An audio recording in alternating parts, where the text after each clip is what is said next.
Hmm.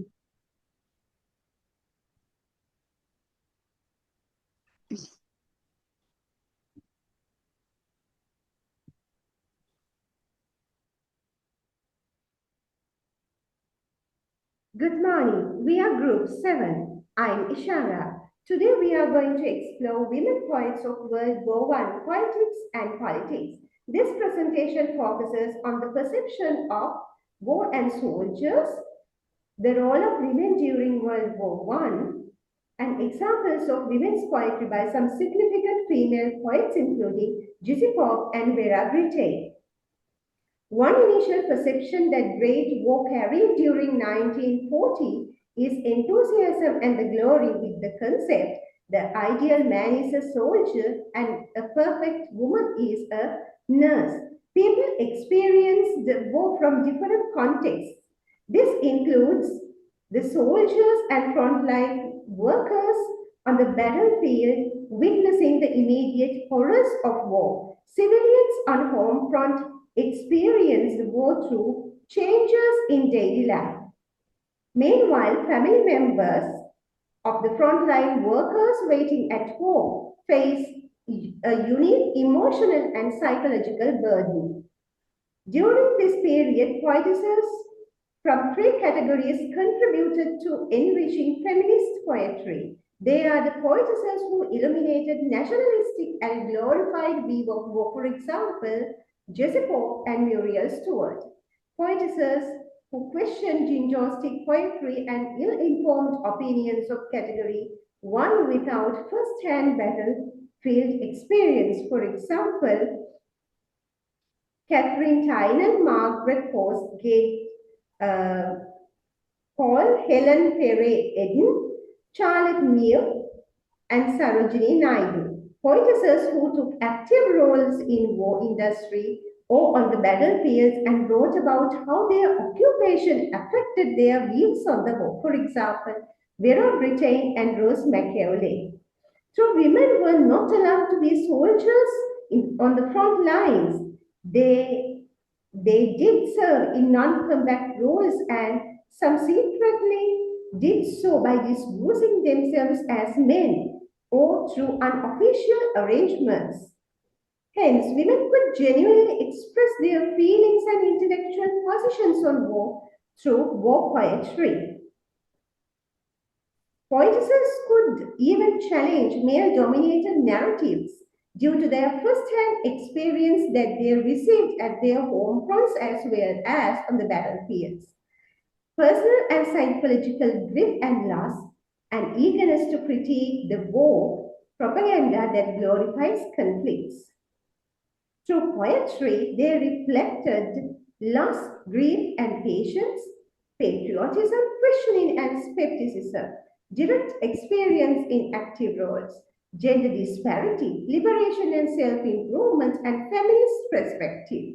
The feminist perspective is explored by Eva Dobell and Mae Wedderburn Cannon focus on women's experience during World War One. Delaney will elaborate women's changing roles during World War One. Thank you, Ishara. Building on that, my part focuses on how the First World War changed women's roles and their identities, and how these changes appear in the poetry of Vera Brittain, one of the most influential female voices of the war. First World War opened new opportunities for women across all social classes. For the first time, they entered work such as munition workers, land army laborers, doctors, nurses, uh, police women, even as drivers. Through this involvement, women proved that they were strong, capable, and also essential to the nation. And also, these changes shows how the society saw them and how women saw themselves becoming more independent, confident, and politically aware. When I move into the next slide about Vera Brittain, she personally experienced this transformation. She served as a voluntary nurse in France, witnessing the horrors of the war. And also, uh, she lost her she lost her fiance, her brother, and two close friends.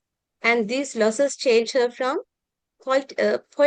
patriotic supporter to a committed pacifist. And when I move into the next slide about reception and feminine voice, at first female war poetry was overshadowed by uh, male poets like Owen and Sassoon. However, Britain's calm and honest style gained the recognition for revealing the private emotional cost of war. And when I talk about her poem, perhaps, she mourned for her fiancé, Roland, with repeated uncertainty, showing quite resilience and unique emotional cost of war. And when I talk about the next slide, contradiction between nationalism and humanity, when I talk about her poem, The Lament of Demolish, she expresses the disillusionment after the war.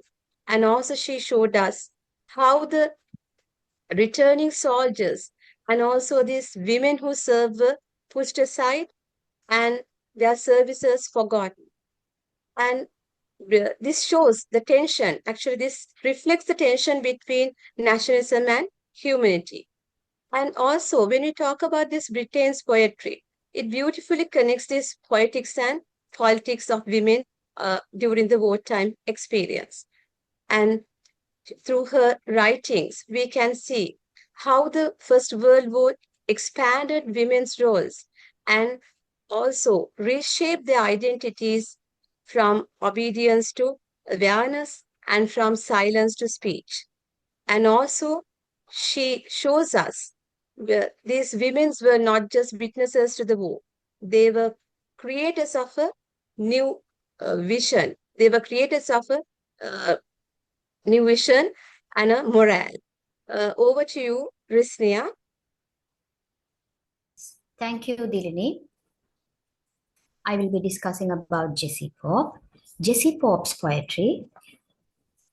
Jessie Pope is a pro-war poet known for her patriotic and nationalistic poetry. During World War One, poetry appeared in newspapers, magazines, and anthologies. These poems can be categorized on their stances towards the Great War. Pope, the English poet, collected her war poems into books known as Jessie Pope's Poems, War Poems, and More Poems. Her poem, Who's for the Game, published in 1915, is well known for glorifying the war and encouraging young men to enlist. The poem presents soldiers brave and heroic who deserve respect while portraying the men at home as unmanly and cowardly. Liberation. The role of women changed as the war progressed. Women took over jobs as men had went to fight. Pope's poems, War Girls, depicts women were liberated from their traditional roles. There's the girl who clips your ticket for the train. There's the motor girl who drives a heavy van. There's the girl who cries all fares, please like a man. The poem lists the jobs taken by women. They took jobs as shipyard workers, clerks, and welders, etc. Pope highlights the different roles women had taken, which showcase their skill and energy. The war had opened new roles for women and challenged gender stereotypes. Propaganda. Jessie Pope presents war as a game that needs to be won in her poem Who's for the Game. At the time, the poem was used to spread propaganda. The theme highlights bravery as the speaker persuades young men to fight for their country.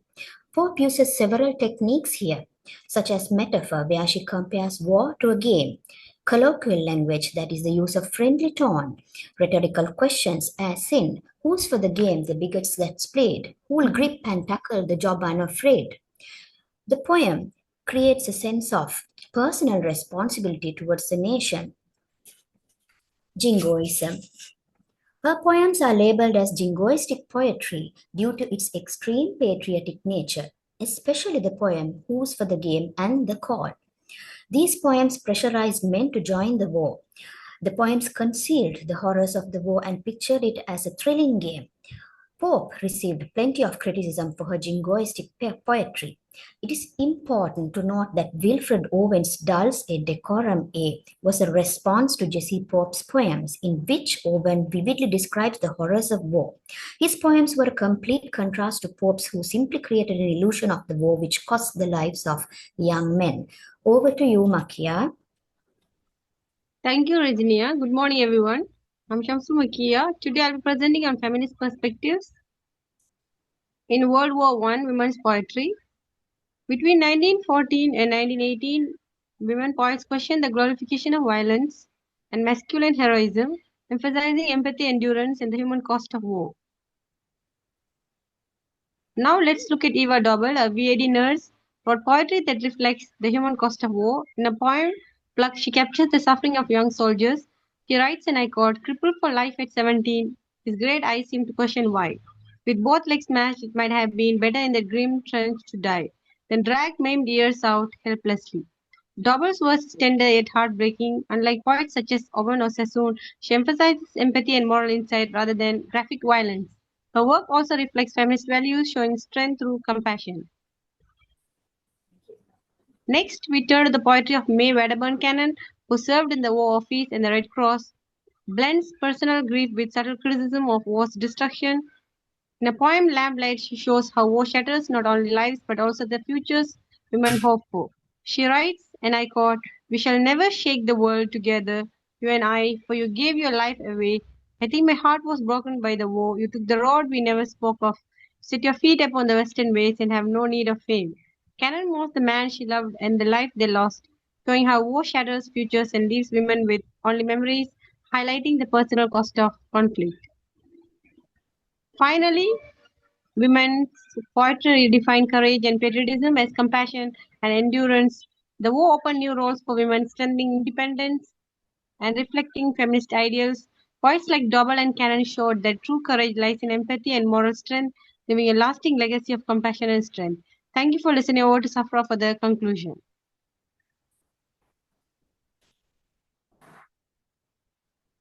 Hi, all. This is Safra. I am here to conclude the points told by my colleagues. Essentially, this is the conclusion part. The poetry of women during World War I. Reimagine how far is remembered, understood, and felt.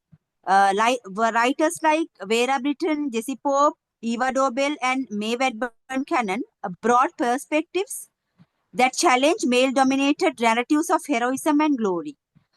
Their work reflects the changing roles and identities of women as they step beyond domestic boundaries into hospitals, factories, offices, and the emotional frontline of grief and endurance. Through their poems, women asserted a new self-image shaped by empathy, resilience, and moral strength, while also interrogating the gendered expectation imposed upon them. When I speak about Vera Brittain, her poetry stands out of its emotional depth and anti-war message. Drawing from her experiences as a nurse and her personal losses, she exposed the raw realities of trauma, mourning, and shattered idealism. Her poems reflect disillusionment with patriotic and highlight the psychological wounds carried long after the war, while also questioning the limited roles assigned to women and asserting their moral authority and capacity for insight into human suffering. In my next slide, I would love to talk about Jessie Pope, who represent the patriotic and motivational voice of wartime Britain. Though criticized for her pro-war stance, her poetry captures the atmosphere that persuaded young men to enlist, while subtly reflecting women's emerging public presence and agency, highlighting the shifting dynamics of gender influences in wartime society. Eva Dobell's compassionate portrayal of wounded soldiers emphasizes the innocence lost and lifelong suffering inflicted on youth. Similarly, May Wedburn Cannon's her verses also show the devastating personal cost of war, especially the collapse of romantic hopes and imagined futures. Both poets illustrate how women experiences and perspectives lens on the conflict, challenging the male-centric narratives of heroism and glory. Finally, together, these poets reshape the meanings of courage, patriotism, and sacrifices from the distinctly female and feminist perspectives. Their work stands as a legacy of resistance, compassion, and emotional truth, reminding us that the story of World War I is incomplete without the voices of women who endured, challenged societal expectation, and responded to its human cost. Thank you very much for going through our presentation. Hope you all enjoyed our presentation. Thanks.